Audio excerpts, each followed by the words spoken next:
Assalamualaikum warahmatullahi wabarakatuh. Bagaimana kabar Anda hari ini? Mudah-mudahan dalam keadaan sehat selalu. Serta bagi Anda yang saat ini sedang mengalami kesulitan, mudah-mudahan Allah lancarkan segala urusan Anda. Amin ya rabbal alamin. Sebelum kehancuran dunia atau hari kiamat, dunia ini akan ada beberapa tanda-tanda kiamat, dan akan ada fase-fase di mana setiap fase itu telah dikatakan oleh baginda Nabi Muhammad SAW.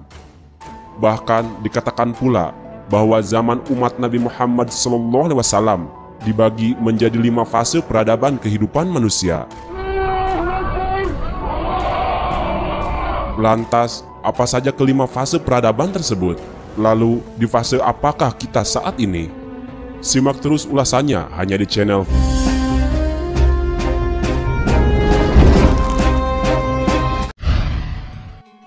Dalam sebuah hadis, baginda Rasulullah SAW pernah menerangkan kepada umat Islam mengenai fase yang akan dilalui oleh umat manusia sebelum kiamat besar datang.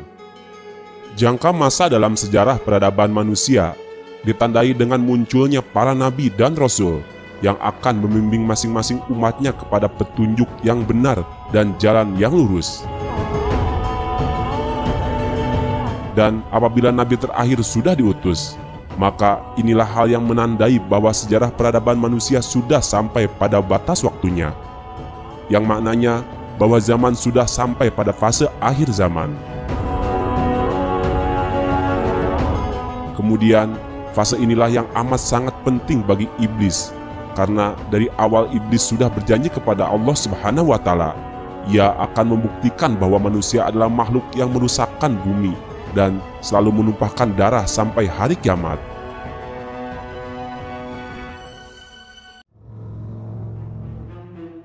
Posisi kita saat ini adalah termasuk umat pada zaman terakhir, yaitu pengikut Nabi dan Rasul terakhir, Nabi kita tercinta Nabi Muhammad SAW. Zaman umat Nabi Muhammad SAW dibagi menjadi 5 fase peradaban kehidupan manusia. Dari Nu'man bin Bashir dari Hudzaifah bin Al-Yaman radhiyallahu anhu berkata, Rasulullah SAW bersabda, masa kenabian itu ada di tengah-tengah kalian, adanya atas kehendak Allah, kemudian Allah mengangkatnya apabila Dia menghendaki untuk mengangkatnya. Selanjutnya adalah masa khalifah yang mengikuti jejak kenabian atau khalifah ala minhaj an-nubuwah, adanya atas kehendak Allah, kemudian Allah mengangkatnya apabila Dia menghendaki untuk mengangkatnya. Selanjutnya masa kerajaan yang menggigit atau mulkan adhan, adanya atas kehendak Allah, kemudian Allah mengangkatnya apabila Dia menghendaki untuk mengangkatnya.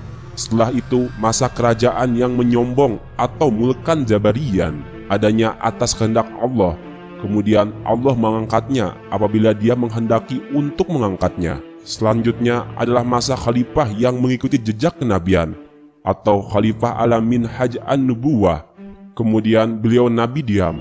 Hadis riwayat Ahmad.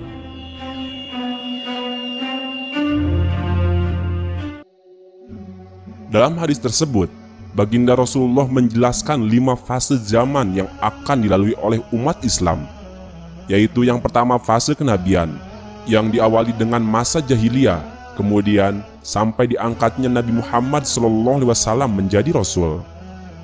Setelah Rasulullah meninggal, misi kenabian dilanjutkan oleh para sahabatnya yang merupakan fase kedua, yaitu khilafatan ala minhajin nubuwah.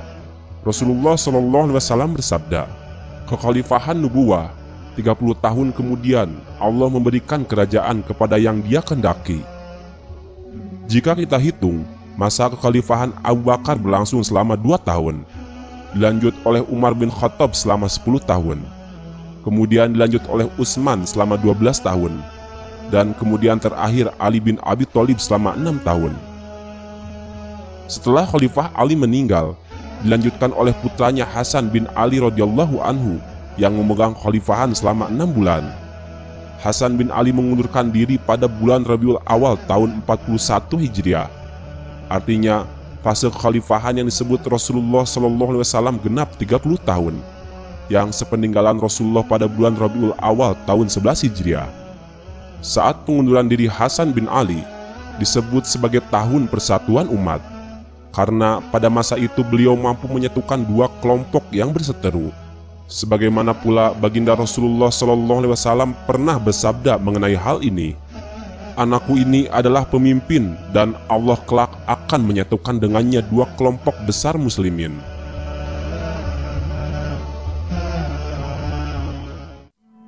Fase yang ketiga adalah Mulkan Adhon.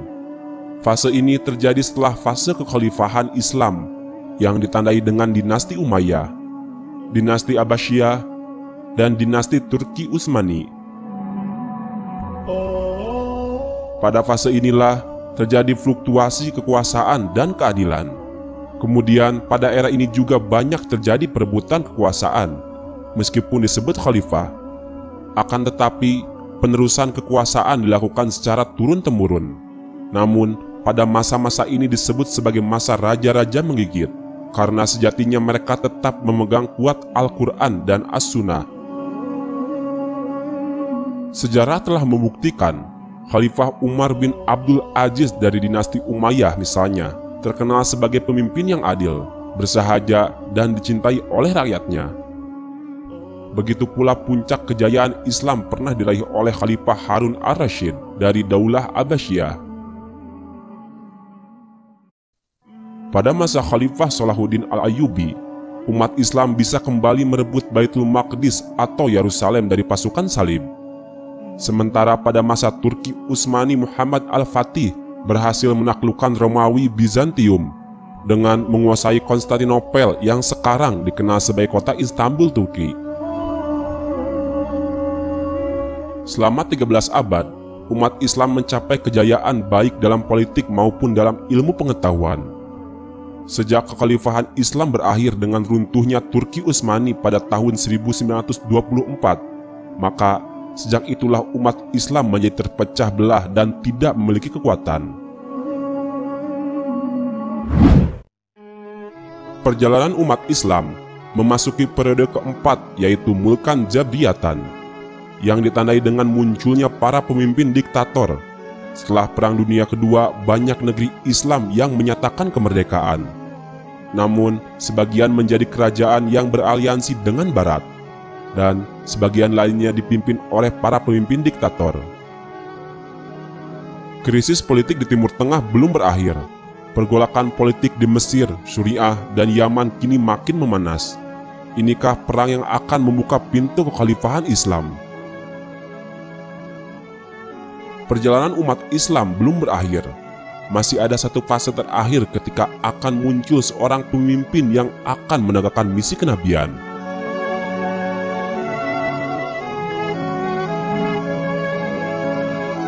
Lantas, kapankah fase terakhir yang disabdakan oleh baginda Rasulullah SAW? Jadi, bagaimana? Di fase apakah kita saat ini? Wallahu a'lam bishawab.